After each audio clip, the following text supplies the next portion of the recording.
तो आइए students start करते हैं अपनी आज की क्लास, जिसमें हम आगे बढ़ाएंगे क्लास 10th मैथ्स का topic quadratic equations. So students, जैसे कि आप जानते हैं क्वाड्रेटिक इक्वेशन में हमने इंट्रोडक्शन का पार्ट खत्म कर लिया है, जिसमें मैंने आपको क्वाड्रेटिक इक्वेशन को किस तरह से लिखा जाता है अच्छे से बता दिया था। उसके अलावा हमने कुछ प्रैक्टिस क्वेश्चंस भी किए थे।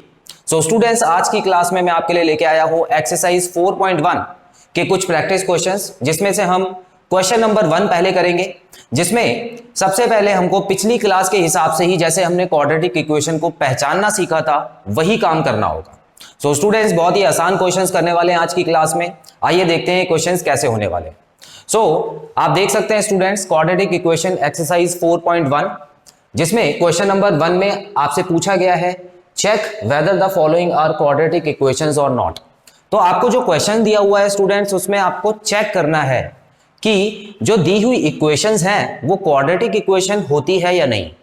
अब सबसे पहले हम एक बार और रिवाइज कर लेते हैं स्टूडेंट्स कि किसी भी इक्वेशन को क्वाड्रेटिक कब कहा जाता है। तो किसी भी इक्वेशन को क्वाड्रेटिक तब कहते हैं स्टूडेंट्स जब जो सबसे पहला जो टर्म होगा, इक्वेशन का जो सबसे पहला टर्म होगा उसमें जो x के ऊपर पावर होगी वो 2 होनी चाहिए। उसके बाद जो दूसरा टर्म होता है उसमें x की पावर 1 होनी चाहिए, और जो तीसरा टर्म होता है उसमें x की पावर 0, मतलब x को नहीं लिखना होता है और इज इक्वल टू यहाँ पे 0 आता है। इस तरह से हम क्वाड्रेटिक इक्वेशन लिखते हैं। यहाँ पर स्टूडेंट्स एक और चीज बहुत जरूरी है लिखनी कि यहाँ पे a, b एंड c जो है वो कांस्टेंट होते हैं। कांस्टेंट मतलब है कि यहाँ पे नंबर लिखे जाते हैं, और जो a है वो नॉट इक्वल टू 0 होना चाहिए। मतलब a की वैल्यू जो है वो 0 नहीं हो सकती, b और c की वैल्यू 0 हो सकती है, कोई दिक्कत नहीं आएगी उसमें, लेकिन a की वैल्यू अगर 0 होती है स्टूडेंट्स तो वो क्वाड्रेटिक इक्वेशन नहीं माना जाएगा। ठीक है, तो a की वैल्यू जो है वो 0 के बराबर नहीं होगी, तभी वो क्वाड्रेटिक इक्वेशन होगा। हमने लास्ट क्लास में इसके बारे में डिस्कस किया था। सो स्टूडेंट्स, आज की क्लास में भी हम क्या करेंगे, इन इक्वेशंस को सॉल्व करेंगे, और उसमें हम ये देखेंगे कि अगर x का स्क्वायर जो लगा हुआ है, x का स्क्वायर जो है उसके साथ वाली टर्म अगर 0 हो जाए तो वो क्वाड्रेटिक इक्वेशन नहीं है, और अगर 0 नहीं होती है, कोई नंबर है, तो वो क्वाड्रेटिक इक्वेशन है। आई होप ये चीज क्लियर है स्टूडेंट्स। इतना और हमको देखना होगा कि जो हाईएस्ट पावर है वो 2 ही होनी चाहिए। वो 3 अगर 3 होती है या 4 होती है तो इसका मतलब है कि वो भी क्वाड्रेटिक इक्वेशन नहीं है। जो हाईएस्ट पावर होती है स्टूडेंट्स वो 2 ही होती है। क्लियर है? चलिए स्टूडेंट्स, तो शुरू करते हैं। तो सबसे पहले आप देख सकते हैं पहले पार्ट में दिया हुआ है x + 1 का square is equal to 2 bracket x - 3।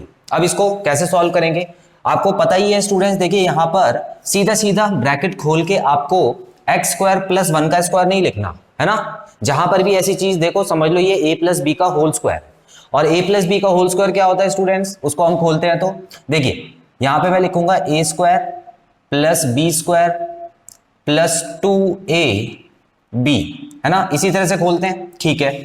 उसके बाद इक्वल टू लगा के देखिए इसको सॉल्व करते हैं। ये हो गया 2x - 2 × 3 होता है 6।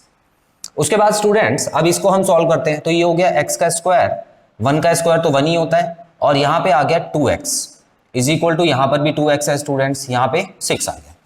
अब एक चीज देखिए, क्या दोनों तरफ कोई सेम चीज है? तो हम देख पा रहे हैं कि यहाँ पे 2x है और यहाँ पे 2x है, इसको तो सॉल्व कर सकते हैं। और यहाँ पर एक और चीज देखिए स्टूडेंट्स, अगर मैं इसको यहाँ पे लाता हूं तो क्या हो जाएगा, ये माइनस में हो जाएगा, तो ये पूरा 0 हो जाएगा। तो चलिए मैं इसको फिलहाल काट देता हूं।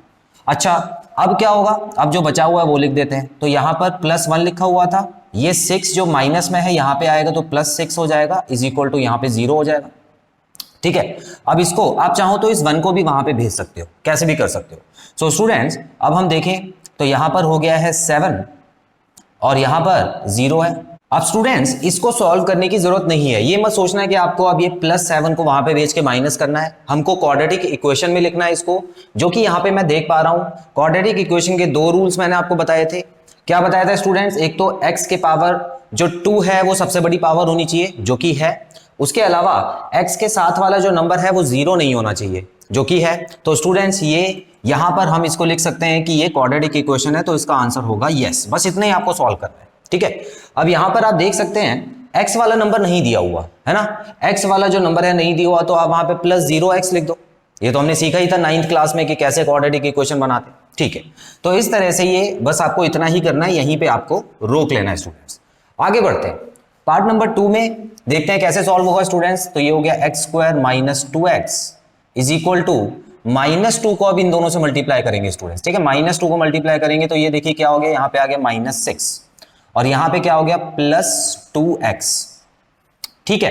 अब यहाँ पर मैं क्या देख रहा हूं, x का स्क्वायर तो एक ही बार है, लेकिन 2x और 2x अलग है और यहाँ पे दोनों के पास अलग अलग साइन है। तो इसका मतलब स्टूडेंट्स यहाँ पे आएगा तो ये माइनस में हो जाएगा, तो काट मत देना इसको। यहाँ पे पहले से -2x था, ये भी यहाँ पे आएगा तो -2x बन जाएगा और 6 को भी यहाँ पे ले आइए तो ये हो गया +6 इज इक्वल टू 0, ठीक है। तो यहाँ पे क्या देख रहा हूँ students, x square -4x + 6 is equal to 0 है। तो ये तो बिल्कुल अच्छे से मुझे नजर आ रही है कि ये तो क्वाड्रेटिक इक्वेशन ही है, तो इसीलिए यहां पर भी मेरा जो आंसर है वो यस ही होगा students. I hope question clear है आपको, बस इतना ही करना है, इसको आगे सॉल्व मत करना।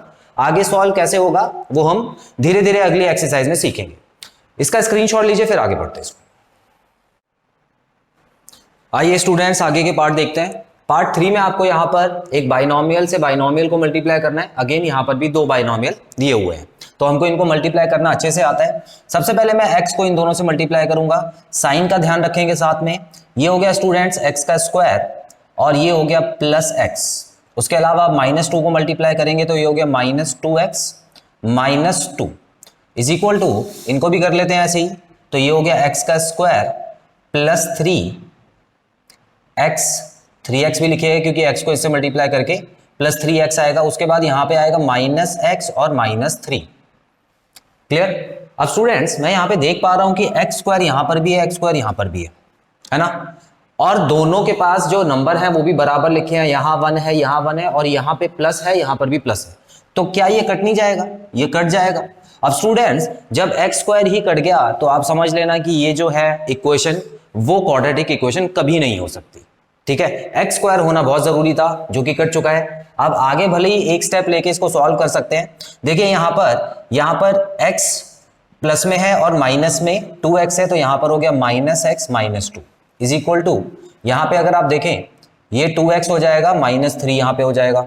उसके अलावा अब मैं x को वहां बेच के माइनस कर देता हूं, x को वहां बेच के ये प्लस हो जाएगा 3x और यहाँ पे ये प्लस हो जाएगा, तो 1 इज इक्वल टू 3x। तो इसका मतलब यहाँ पर आप इससे ज्यादा सॉल्व मत कीजिएगा, आप चाहें तो 3 को यहाँ भी बेच सकते हैं, लेकिन जरूरत ही नहीं है। तो हम यहाँ पे क्या लिखेंगे, यहाँ पर हम लिख देंगे नो। आप अगर रीजन लिखना चाहो तो एक लाइन ऐड कर सकते हो, क्योंकि x के पास वाला जो कोएफिशिएंट है, जो कांस्टेंट है, वो 0 हो चुका है, तो इसका मतलब क्वाड्रेटिक इक्वेशन नहीं बन सकती। पार्ट नंबर 4 में देखेंगे स्टूडेंट्स, यहां पर भी बिल्कुल उसी तरह करना है हमको। x को 2x से मल्टीप्लाई करेंगे तो ये हो गया 2x का स्क्वायर, x को 1 से मल्टीप्लाई करेंगे तो ये हो गया x, -3 को मल्टीप्लाई कीजिए -6x -3 इज इक्वल टू, ये हो गया x का स्क्वायर +5x। क्या यहां पर भी x स्क्वायर कट रहा है? पूरी तरह नहीं कटेगा, क्योंकि स्टूडेंट्स यहां देखिए 2x है ना, 2 लगा हुआ है यहाँ पे x स्क्वायर के सामने और यहाँ पे 1 है, तो ये काट मत देना क्योंकि यहाँ पर इस तरफ आके माइनस होगा। तो जब माइनस होगा तो क्या हो जाएगा स्टूडेंट्स, चलिए पहले मैं इसको सॉल्व कर लेता हूँ, ठीक है ना। तो ये देखिए पहले प्लस कर लेते हैं इसको, तो ये हो गया -5x -3 is equal to x का स्क्वायर +5। एक जगह पहले अच्छे से सॉल्व कर लीजिएगा, उसके बाद ही दूसरी साइड से आपको इस तरफ लेके आने हैं नंबर्स। यहां पर मैं देख पा रहा हूं 2x का स्क्वायर है, उसमें मैं -x का स्क्वायर कर देता हूं। उसके अलावा यहाँ पे -5x लिखा है, उसके बाद ये वाला जो 5x है वो यहाँ पे ले आके दोबारा -5x हो जाएगा, और ये बचा हुआ -3 इसको भी हम लिख देंगे इज इक्वल टू 0। अब यहाँ पर तो सिर्फ और सिर्फ x स्क्वायर बचा हुआ है, यहाँ पर क्या हो गया -10x हो गया है, यहाँ पर -3 इज इक्वल टू 0। तो यहाँ पर मुझे साफ साफ एक क्वाड्रेटिक इक्वेशन नजर आ रही है स्टूडेंट्स, तो यहाँ पर आपको लिख देना है यस। क्लियर है स्टूडेंट्स, स्क्रीनशॉट लीजिए फिर आगे बढ़ते हैं।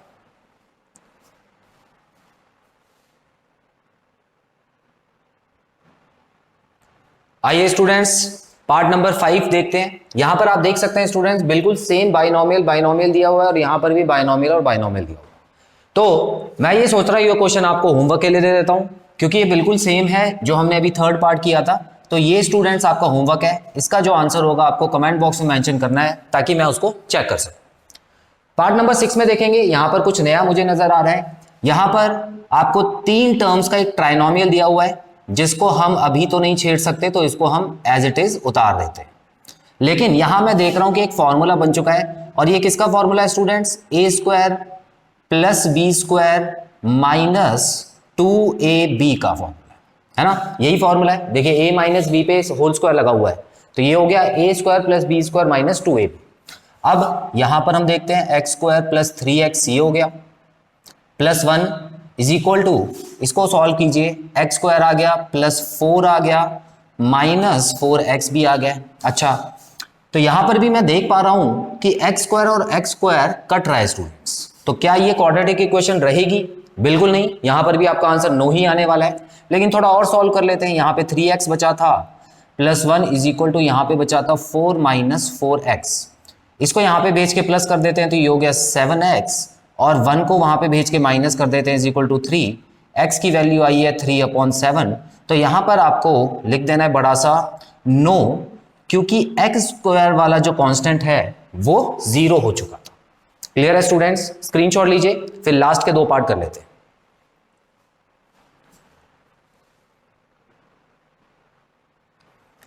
स्टूडेंट्स आइए पार्ट नंबर 7 देखते हैं। यहां आप देख सकते हैं इस बार ब्रैकेट के ऊपर एक ब्रैकेट में बायनोमियल दिया है और उसके ऊपर एक क्यूब लगा हुआ है। तो इसका मतलब स्टूडेंट्स यहां पे आपको क्यूब वाला फॉर्मूला अप्लाई करना है, जो कि होता है A cube plus B cube plus 3a square B, उसके अलावा प्लस 3ab का स्क्वायर। ठीक है, ये फॉर्मूला होता है स्टूडेंट्स, याद रखना। आपको 9th क्लास में अच्छे से थ्योरम्स वगैरह कराई गई थी, जिसमें आइडेंटिटीज भी कराई गई थी, तो इसका मतलब ये फॉर्मूला आपको याद होना चाहिए। अब देखिए 10th में भी काम आ रहा है ना। ठीक है, आगे बढ़ते हैं।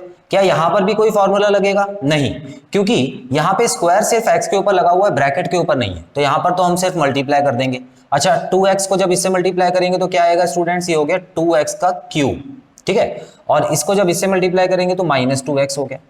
अच्छा चलो, अब हम सॉल्व करते हैं। तो यहां पर मैं देख पा रहा हूं स्टूडेंट्स, ये हो गया x का क्यूब और ये हो गया 8। 2 इंटू 2 इंटू 2 होता है 8।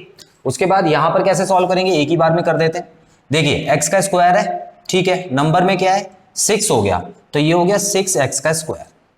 उसके अलावा यहां पर भी मैं बिल्कुल सेम करूंगा। यहां पे 2 का स्क्वायर है, देखिए 4 हो गया, 4 3 जा क्या होता है 12 होता है, और x जो लगा हुआ है वो एक बार आ गया, इज इक्वल टू 2x का क्यूब माइनस 2x। ठीक है, अब क्या यहां पर मुझे एक ऐसी पावर दिख रही है जो 2 से ज्यादा है? x के ऊपर देखिए ऐसी पावर लगी हुई है जो कि 2 से ज्यादा है, जो कि 3 है, और यहां पे ये कट भी नहीं रहा। ध्यान से देखिए, या तो अगर ये कट जाता तो हम आगे सोच सकते थे, लेकिन यहां पर तो ये कट भी नहीं रहा, क्योंकि एक के पास बड़ा नंबर है, एक के पास छोटा नंबर है। तो जब आप इसको माइनस करेंगे तो 0 तो होगा नहीं। तो स्टूडेंट्स यहां पे इतना याद रखिएगा, हमारा आंसर इसमें नो ही आने वाला है। लेकिन फिर भी हम थोड़ा सा सॉल्व कर लेते हैं इसको। 2x को अगर मैं यहां पे ले आता हूं तो देखिए ये हो जाएगा माइनस x का क्यूब, है ना। 1 प्लस में है और 2 माइनस में हो जाएगा, तो -1 हो जाएगा। उसके बाद स्क्वायर की बारी है, तो यहां पर मैं लिख देता हूं 6x का स्क्वायर।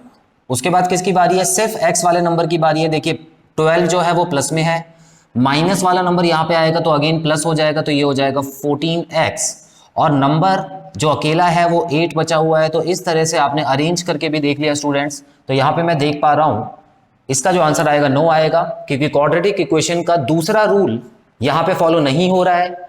दूसरा रूल कौन सा है कि हाईएस्ट पावर जो है वो x का स्क्वायर ही हो सकती है। ठीक है स्टूडेंट्स, लास्ट पार्ट करते हैं। यहां पर भी आप देखिए x का क्यूब लिखा हुआ है, लेकिन ये नहीं कि आपने देख लिया x का क्यूब और आपने सोच लिया कि इसका आंसर नो ही आएगा। मैंने आपको बताया है कि यहां पर x का क्यूब और यहां पे x का क्यूब अगर हो तो वो कट भी सकता है, तो इसका मतलब फिर x का स्क्वायर आ जाएगा। तो उसको सॉल्व करके अच्छे से देख लेना स्टूडेंट्स। तो यहां पर हम करेंगे x का क्यूब माइनस 4x का square minus x plus 1 is equal to, यहां पर फॉर्मूला लगेगा वही क्यूब वाला, लेकिन यहां a माइनस बी का होल क्यूब लगेगा। तो उसका फॉर्मूला क्या होता है आइए देखते हैं। तो यहां पर मैं लगाने वाला हूं a का क्यूब माइनस b का cube minus 3a square b, आखिरी में आ जाएगा प्लस 3ab स्क्वायर। ये आपको फॉर्मूला जब याद कराया था तो बताया होगा स्टूडेंट्स कि लास्ट में क्या आ जाता है प्लस आ जाता है। इसको सॉल्व करते हैं। यहां पर तो बिल्कुल सेम एज इट इज मुझे लिखना पड़ेगा, minus x plus one is equal to, ये क्या हो गया स्टूडेंट्स, देखिए एक्स का क्यूब हो गया -8 हो गया। उसके अलावा यहां पे अगेन वही चीज आ रही है जो पहले हमने की थी, 6x का स्क्वायर हो गया। और यहां पे क्या हो गया स्टूडेंट्स, ये 4 मतलब प्लस 12x हो गया। यहां पर मैं देख पा रहा हूं कि एक्स क्यूब और एक्स क्यूब को तो काट देंगे हम, और एक्स स्क्वायर वाले नंबर को यहां पे मैं शिफ्ट कर लेता हूं। तो इसका मतलब ये हो जाएगा, देखिए 6 जब यहां पे आएगा तो प्लस हो जाएगा, और 4 माइनस में है, तो इसका मतलब मेरा जो आंसर आएगा वो आएगा 2x का स्क्वायर। उसके अलावा अगर मैं x वाला नंबर देखता हूं, यहाँ पे 12 लिखा है, 12 को यहाँ पे भेजूंगा तो -12 हो जाएगा, और यहाँ पे ऑलरेडी -1 है, तो ये हो गया -13x। नंबर की बात करें तो यहाँ पे +1 है, 8 को यहाँ पे भेज के +8 हो जाएगा, तो इसका मतलब स्टूडेंट्स ये हो जाएगा +9 इज इक्वल टू 0। तो क्या ये क्वाड्रेटिक इक्वेशन है? बिल्कुल है, क्योंकि यहाँ पर जो क्वाड्रेटिक इक्वेशन के दोनों रूल्स हैं फॉलो हो रहे हैं। कौन कौन से रूल्स? x के पास नंबर है, ठीक है, 0 नहीं है, और दूसरा रूल ये है कि सबसे बड़ी पावर x है, उससे बड़ी कोई भी पावर नहीं है।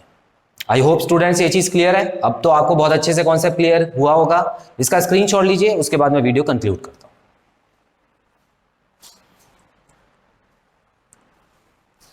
सो स्टूडेंट्स, यहां पे खत्म होता है क्वाड्रेटिक इक्वेशन का ये पार्ट। आई होप इस पार्ट में कराए गए सारे क्वेश्चंस आपको क्लियर हैं और कोई भी डाउट नहीं है। सो बहुत जल्द मिलते हैं अपने अगले पार्ट में कुछ नए क्वेश्चंस के साथ। Till then students, take very good care of yourselves. Have a nice time, God bless you, bye bye.